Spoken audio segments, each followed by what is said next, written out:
The reason I wanted to this video is because after both episodes aired each week, Soompi would release an article about how the ratings keep rising, calling it the highest rated miniseries airing. I thought to myself, it's season 3, why is it still breaking records? Aren't people tired? To be clear, I like the drama, just thought season 3 was the weakest. That's when I did a little bit of digging into why the drama resonates with viewers so much. What I found was downright tragic. Let's talk about it. I don't know how many of you follow K-pop, but last year, singer Taeil and 2 others were convicted of raping an unconscious woman. The prosecution asked for 7 years each, but the court gave them only 3.5, plus a short treatment program, because it was their first offense. Many people were outraged. And that's exactly the kind of anger Taxi Driver taps into. It lets viewers see justice done when the system fails. Okay, let's talk about why Taxi Driver hooks you so hard that you can't look away, even when it gets dark. It's not just the action or the revenge highs. It's how the show builds this perfect emotional machine around the Korean idea of cider, that crisp, refreshing rush when all the built-up frustration finally bursts and everything feels right again. The whole series is basically engineered to give you that chest-clearing release, episode after episode. Every case follows this tight, almost addictive 3-act rhythm that feels exactly like how real anger plays out in our heads after reading a bad headline. First, the crime hits fast and hard. We see it raw, no filters. A disabled worker chained in a factory, a student blackmailed with leaked videos, a family crushed under corporate greed. It's quick, brutal, and it makes you feel the violation right in your gut. Then comes the victim's despair, and this is where it really gets heavy. We watch them try the right way, police reports that go nowhere, evidence ignored, perpetrators walking with suspended sentences or warnings. The pacing slows on purpose, long, quiet shots of hospital beds, empty courtrooms, broken families. You feel the helplessness build like pressure in a bottle. It's not abstract, it's intimate. You see the slow erosion of hope, the suicidal thoughts, the way dignity just crumbles. That's the part that makes your anger simmer. And then, finally, the payoff. Rainbow Taxi steps in and the cider hits. Doo-ji and the team don't just punish, they flip the script with brutal poetry and some comedy, especially when disguises agree involved. The bully gets humiliated in front of the same crowd that once laughed at his victims. The exploiter ends up trapped in the same conditions he created. It's stylized, almost choreographed, quick cuts, pulsing synths, satisfying thuds. There are a lot of beatdowns is what I'm trying to say. But the real high is the reversal. The powerless take back control, the broken system gets bypassed, and for those few minutes, justice actually feels real. People literally pause and rewind those scenes. It's engineered to make you exhale and think, finally. But here's where it gets interesting. The show almost never pins the evil on just one bad guy. The real villain is usually the system itself. That faceless machine of police apathy, prosecutors playing it safe, judges handing out light sentences, corporations protected by money and connections. The individual criminals are bad, sure, but they're enabled by a structure that shields them, buries evidence, or prioritizes procedure over people. A CEO isn't just greedy, he's untouchable because the system lets him be. A serial abuser walks free because remorse or first offense guidelines tip the scales. Rainbow Taxi isn't fighting people, it's fighting the machinery that keeps producing them. That makes the stakes feel bigger, more systemic. Your anger isn't personal, it's structural. And that setup drags the whole show straight into a deep ethical gray zone that it never fully resolves, and honestly, that's what keeps it lingering in your mind. Does Taxi Driver condone vigilantism? It refuses to give a clean yes or no, and later seasons just forget about the question. In season 1, the moral tension is sharpest through the push-pull with prosecutor Kang Han-ah. She's the law's voice. Smart, principled, convinced that justice has to come through the system, even if it's slow and flawed. She sees Rainbow Taxi as dangerous outlaws who erode the rule of law she fights for. Doo-ji, still raw from his mother's murder, sees the system as part of the problem. Their clashes make you question, Is it ever okay to kidnap criminals and lock them away in a private prison, which was literally the original method in Season 1? Handing them over to Baek Sung-mi's underground facility for harsh, humiliating incarceration? The show stages that debate hard. Kidnapping is still kidnapping, private prisons are inhumane hellholes, and yet, when the official system keeps failing victims, does the end justify those means? Season 1 doesn't shy away from showing the brutality of that prison, mental breakdowns, organ trafficking twists, making you uncomfortable with how far the good guys go. From Season 2 onward, the show shifts away from the original kidnapping and imprisonment model. The team gains more autonomy, with no constant prosecutor oversight, and the revenges become flashier and more creative. The focus moves from long-term consequences to immediate, mirrored punishment. The scale expands, operations go global, and collateral damage becomes easier to ignore. The moral complexity that defined Season 1 is largely stripped away, replaced by momentum and escalation. The cider is still sweet, but it's simpler now. It's less about whether what they're doing is right, and more about how far they can push it next. Season 3 is messier. Unlike the first 2 seasons, it doesn't lock into a single overarching arc and instead plays more like a string of loosely connected cases. The tone sits awkwardly between extremes, not as dark or focused as Season 1, but without the slick, almost playful momentum of Season 2. Dooji's trauma is still there, but it's no longer the engine driving the story so much as background noise that surfaces when convenient. The show gestures at bigger issues and real-world parallels, but rarely commits to exploring them in depth. What you're left with is a season that feels uncertain about what it wants to be, still delivering moments of cathartic proxy revenge, but without the thematic clarity that once gave those moments weight. Taxi Driver at its best stages a simple cycle. The law fails, anger builds, and Proxy Revenge delivers that sharp hit of Cider. Season 3 still runs on that formula, but the question of cost feels muted rather than interrogated.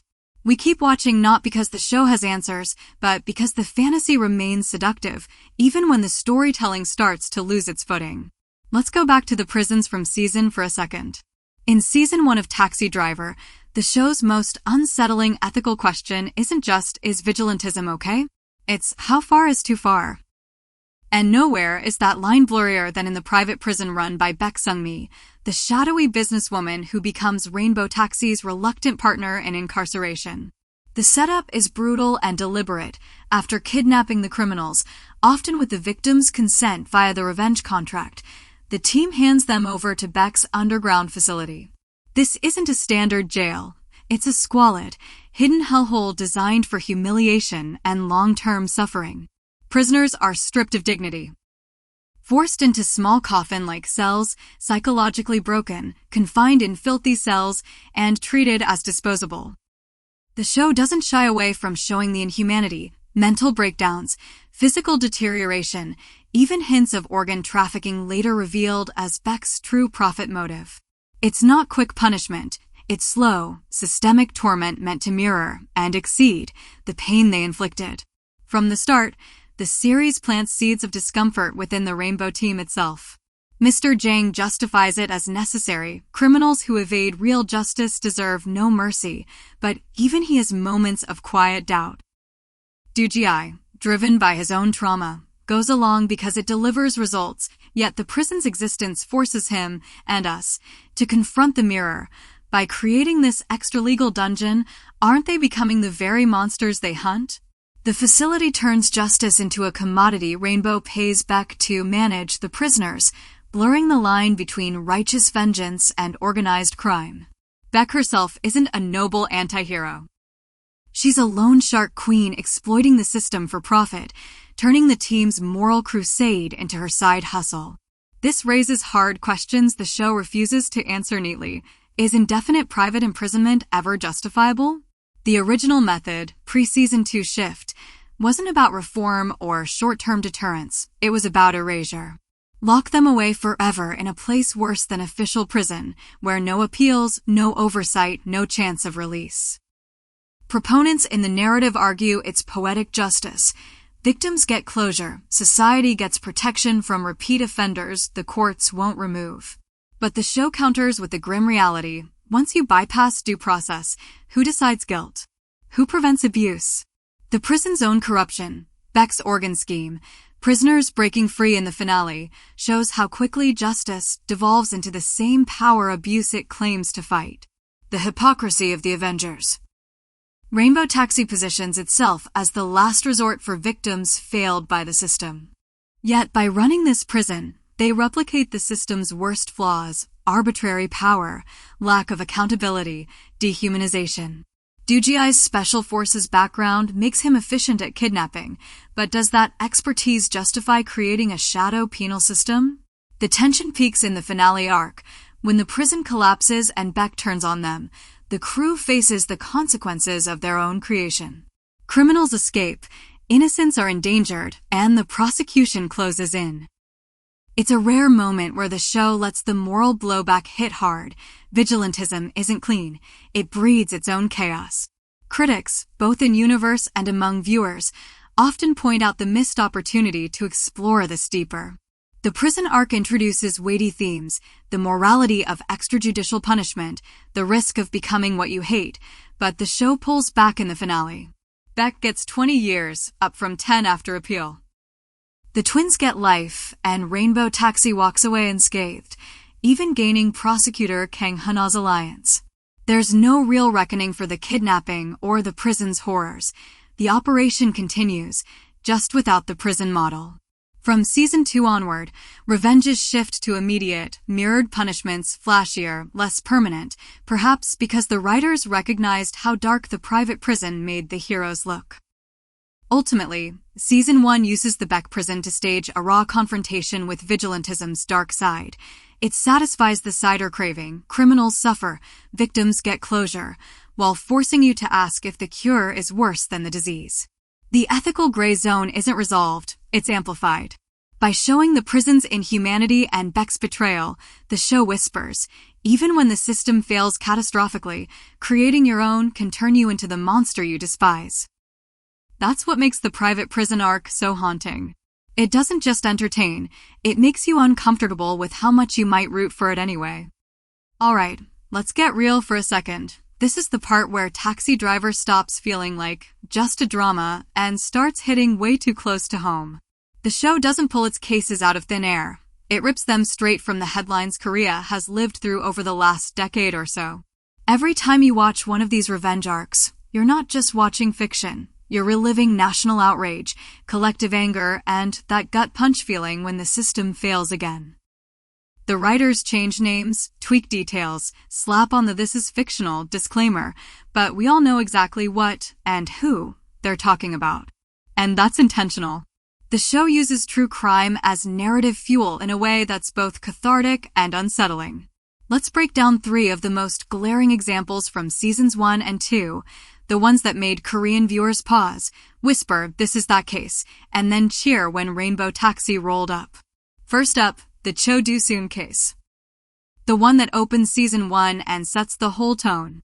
In 2008, a man named Cho Do-soon brutally sexually assaulted an 8-year-old girl named Na-young, causing life-altering injuries. He got caught, went to trial, and claimed he was drunk and couldn't tell right from wrong. Korean law at the time treated intoxication as a partial defense for rape, so the court handed down what many saw as a shockingly light sentence: 12 years. He served it, got released in December 2020, and the country erupted. Protests, fear for kids in his neighborhood, pure rage that someone like him could walk free.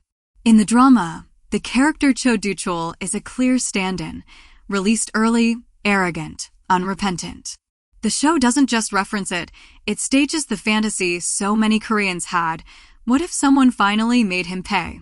The opening episode's kidnapping and disappearance? That's the Cider Korea never got in real life. Then there's the Salt Island slavery arc, early Season 1, Maria's story. This draws directly from the Sinan County salt farms scandals, often called Purple Island or Jeolla Province cases, that exploded in 2014. Disabled and vulnerable people, mostly intellectually disabled or homeless, were trafficked by shady employment agencies, sold to remote salt farms, forced into slave-like labor, back-breaking hours, physical beatings, withheld wages, confiscated IDs. Police sometimes returned escapees to the farms. Over 60 people were rescued, but many farm owners got light or no punishment because too many farms, too few resources. In the drama, Maria, a disabled woman, is trafficked to a jiatgal, salted seafood, factory, abused, tortured, driven to despair. Rainbow Taxi's Revenge, trapping the owners in their own hell, feels like the justice the real victims never saw. It's brutal to watch because you know these farms still exist. The problem never fully went away. And in Season 2, the Black Sun arc, episodes 11 to 14, is a barely veiled recreation of the Burning Sun scandal, 2019. A luxury Gangnam club becomes ground zero for drugs, sexual assault, prostitution rings, police bribery, and high society cover-ups. Real-life involvement included K-pop idols, club owners, and even law enforcement turning a blind eye. The scandal shattered public trust, exposed how power protects the powerful, and led to suicides, prison sentences, and a nationwide #MeToo reckoning. In the drama, Black Sun Club plus the character Victor, a clear nod to victory/sungri, plus VIP rooms, drugging women, police collusion, it's all there. The revenge feels explosive because Korea is still processing that wound. The show lets viewers live the what if justice actually happened fantasy the courts never fully delivered. Now, here's the genius and the gut punch of the show's moral contract with us. Every episode starts with that standard disclaimer: this story is fictional. Any resemblance to real persons or events is coincidental. But when the cases are this transparent, that line doesn't distance us, it pulls us in deeper. It basically whispers, yeah, this is made up, but you know it's not. The law let these people walk, or gave them a slap on the wrist. We won't. That wink turns passive watching into active complicity. You're not just entertained, you're invited to feel the rage Korea felt, to cheer when the system gets bypassed. The disclaimer becomes ironic armor. It protects the production legally while heightening the emotional stakes. Viewers in Korea, and honestly, anyone who's followed these cases, don't see fiction, they see catharsis. They see the justice that never came in real life. And that's why the show lands so hard. It doesn't just tell stories. It gives voice to the Han, the deep, simmering resentment, and then pops the bottle with cider so satisfying it almost hurts. But it also leaves you with the quiet question. How long can we keep relying on fantasy revenges to feel okay about a reality that keeps failing? That's the ghost in the machine. The real horror isn't just the crimes. It's knowing the show has to exist because the world still needs it. Okay, let's talk about why Lee Je-hoon doesn't just carry Taxi Driver. He makes the whole show feel impossible without him. This isn't the usual handsome lead does brooding well praise. It's about a guy who turns a revenge thriller into something layered, human, and technically impressive. His performance as Kim Do-ji is the glue that keeps the darkness from tipping into melodrama and the action from feeling generic. First, the multi-persona strategy. Every case, Do-ji slips into a completely different skin to infiltrate the target's world, and Lee Je-hoon doesn't phone it in. He rebuilds the character from the ground up each time. The shy, awkward substitute teacher who stutters and avoids eye contact? Lee makes him painfully believable, soft voice, hunched shoulders, nervous fidgeting, so when the mask drops and the violence erupts, the contrast hits harder. The rural day laborer with the thick accent, calloused hands, and quiet deference? He slows everything down, deeper voice, heavier steps, the way someone from the countryside carries themselves around city people. These aren't costume changes, they're full transformations. Lee studies accents, body language, vocal timbre, even how people breathe in different social roles. Why does it work so well?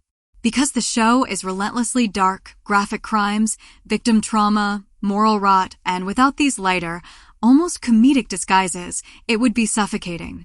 The personas give you breathing room. You laugh when the arrogant CEO buys Do-ji's fake pitch, or when the rural worker accidentally spills something on the abuser. That levity isn't cheap, it's strategic. It resets your emotional state, so the next revenge punch lands twice as hard. It's like emotional whiplash done right. Smile, then gut punch. Now, the physicality and long-take action. This is where Taxi Driver separates itself from most K-dramas. A lot of shows rely on quick cuts, shaky cam, and heavy editing to hide stunt doubles or make choreography look flashier than it is. Taxi Driver does the opposite. It trusts Lee Je-hoon's physical commitment and lets the camera stay on him. The fights are gritty, grounded, and often shot in long takes. You see every block, every elbow, every knee to the gut. No wire work, no obvious padding, no hero landing nonsense. Doo-ji's special forces background isn't just backstory, it's in the movement. Efficient, brutal, economical. He doesn't do flashy spins or dramatic flips. He uses leverage, joint locks, and raw power to end things fast. The choreography feels like real military CQC, close quarters combat, mixed with street brawling. Practical, ugly, effective. Lee trained intensely for these sequences, military-style drills, boxing, jiu-jitsu. He does most of his own stunts.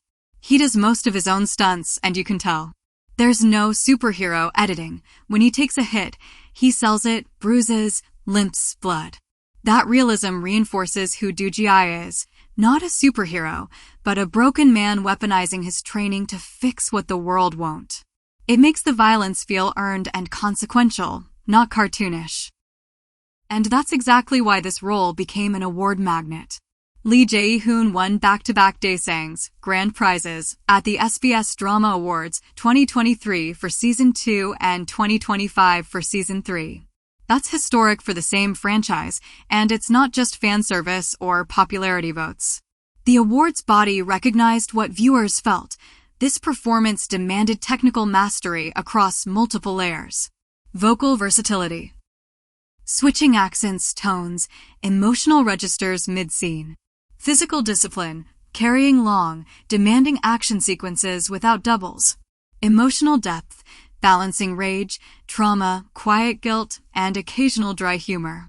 Subtlety in the disguises. Tiny tells that show Doo-ji is still in there, even when he's someone else. Critics and industry voters kept coming back to one thing. Lee never lets the role become a caricature. Doo-ji could easily be a one-note vengeance machine, but Lee gives him quiet moments, staring at his mother's photo, comforting a victim that make him human. In a genre full of brooding anti-heroes, he made Doo-ji feel lived in, haunted, and real. That's why the Daesangs felt inevitable. Most K-dramas are built like a fuse. They burn brightly, they hit the explosive climax, and then they are gone. When Taxi Driver was renewed for a third season, the natural expectation was escalation. We wanted a bigger villain, a darker moral abyss, a higher body count. But Season 3 didn't do that. In fact, it did the opposite. It de-escalated. To understand why Taxi Driver is still on our screens in 2026, we have to look at the moment the show stopped being a story and started being an institution. Let's name the elephant in the room. Season 3 lacks a recurring villain. There is no Baek Sung-mi pulling strings from a private prison. There is no shadowy bishop or cross-border syndicate like the Jumsa organization. In terms of traditional storytelling, this looks like a failure. It means there is no accumulating threat, no moral ratcheting, and no sense that the walls are closing in on our heroes. But from a franchise perspective, this was a calculated choice. A central villain creates an expiration date. When you kill the big bad, the show ends. By removing the overarching antagonist, Season 3 transformed Taxi Driver from a limited thriller into a permanent procedural. It shifted the focus from, will they survive this enemy? To, how will they handle this week's injustice? It traded the high-stakes adrenaline of a finale for the reliable longevity of a franchise. We have to be honest about what was lost in this trade. We lost the edge. Season 1 was an uncomfortable gut punch. It was a show that made you want to look away. Season 3 is safe. It's lighter, it's more predictable, and it's arguably more fun. But that safety is exactly why the show didn't collapse under its own weight. If you keep pushing the darkness button, eventually the audience goes numb. By choosing consistency over escalation, the production team turned Rainbow Taxi into a brand. They realized that the audience didn't just want to see Kim Do-ji suffer, they wanted to see the team work.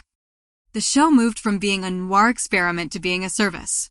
It became a reliable piece of television that can handle a political crisis one week and a corporate scam the next without needing to reinvent the wheel. And without the audience having tonal whiplash. Without a new villain to look forward to, the show looked backward. Season 3 spent a significant amount of its runtime on the origins of the team. Mostly Jang Sung-chul, and what led him to create the vigilante team. We got the backstories we'd been curious about since 2021. While this provided emotional payoff, it also signaled a shift in ambition. The show stopped trying to move the needle on what a vigilante is and started focusing on making us care about the people inside the taxi. It's the difference between a movie that wants to change your life and a TV show that wants to be your favorite place to spend a Friday night. So, did Season 3 fail because it wasn't epic? No. It succeeded because it became durable.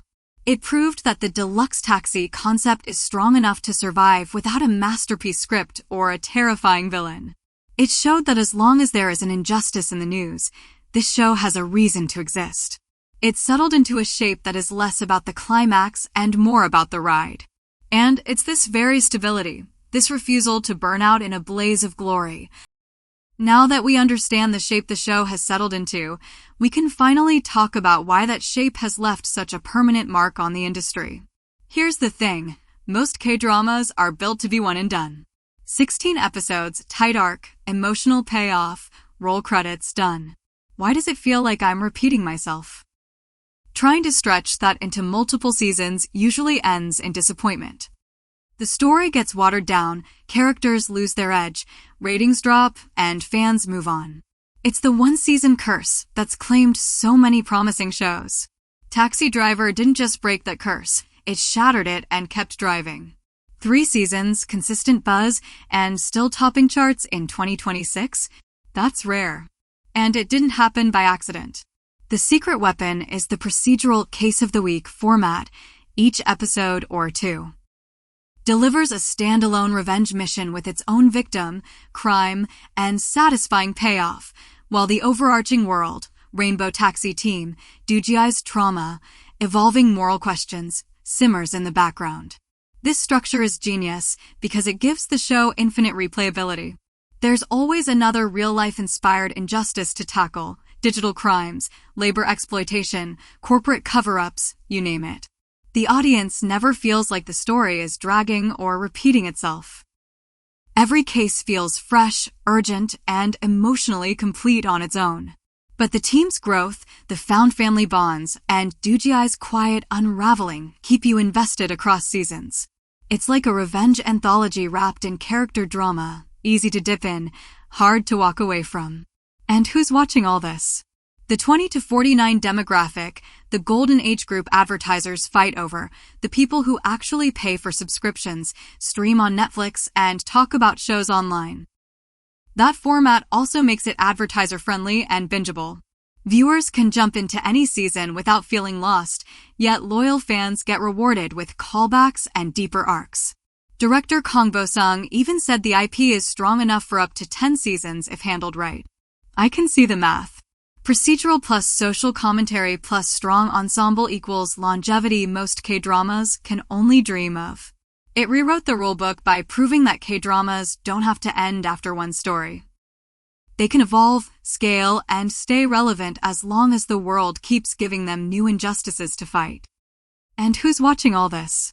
The 20 to 49 demographic, the golden age group advertisers fight over, the people who actually pay for subscriptions, stream on Netflix, and talk about shows online. Taxi Driver didn't just attract them, it dominated them. Season 3, for example, consistently topped the 20 to 49 ratings charts, and finishing as the highest-rated drama of 2026 so far in that bracket. Why this group specifically? First, they're the generation that grew up with the real scandals the show draws from Nth Room, Burning Sun, salt farm abuses, martial law echoes. These aren't distant history, they're lived memories or ongoing conversations. The 20 to 49 crowd is angry about systemic failures, lenient sentences, power imbalances. They feel the Han and the need for catharsis personally. The show gives them a safe space to process that rage without real-world consequences.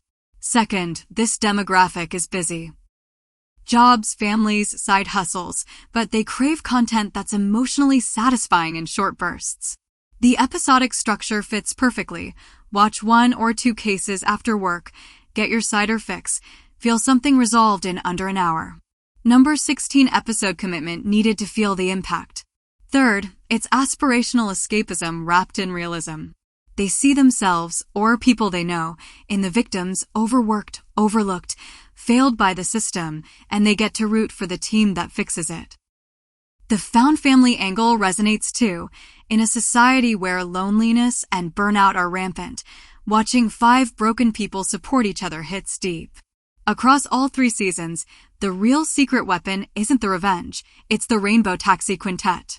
Kim Do-ji, Mr. Jang, On Go-eun, Choi Kyung-gu, and Park Ji-yeon aren't just colleagues. They're a family of broken people who found each other in the wreckage. Do-ji's trauma, Go-eun's digital assault scars, the mechanic's own past losses, Mr. Jang's quiet guilt, they all carry wounds the law never healed. 3 seasons in, Taxi Driver leaves behind something far more complicated than a simple revenge fantasy. At its core, the show captured frustration more than punishment. That slow-building anger when institutions fail and apologies stand in for real accountability.